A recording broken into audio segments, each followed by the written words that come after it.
We turn our attention now to the 2016 racing season, and there's actually an issue we're going to address here in just a little while. First, we're going to talk a little bit about history, but joining us to do just that is Terry Sauer, local racer and track publicist for Columbus 151 Speedway. Terry, I'm so glad to see you today. Thanks for joining us. Hi, Jessa. Thanks for having me on. I appreciate it. So we're going to kind of dive right in. We're going to get to the important things in just a minute, but first, another important thing to touch on. Let's talk a little bit about the history of Columbus 151 Speedway. This has a long family history. Explain.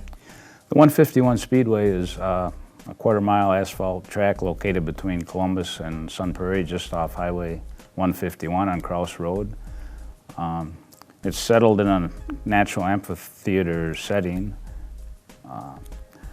Back in the 1950s, the track was first carved out of a farmer's cow pasture by some local people who thought they wanted to build a racetrack. In fact, my dad was one of those people involved in that, and he raced there for years also, and as an official and a flagman and racer himself. I started there in 1970. I've raced there ever since. In 1980, the Moore family, the current owners, purchased the Speedway and continued to operate it to this day.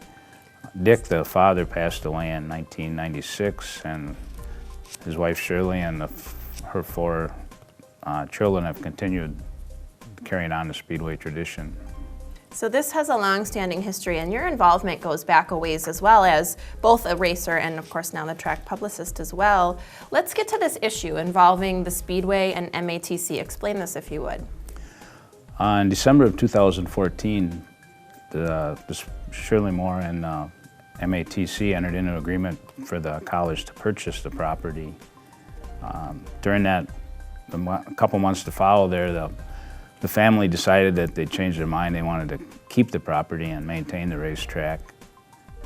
It was kind of in limbo for a few months there, and finally the college decided they wanted to keep their option to purchase it and filed a lawsuit against the Moore family.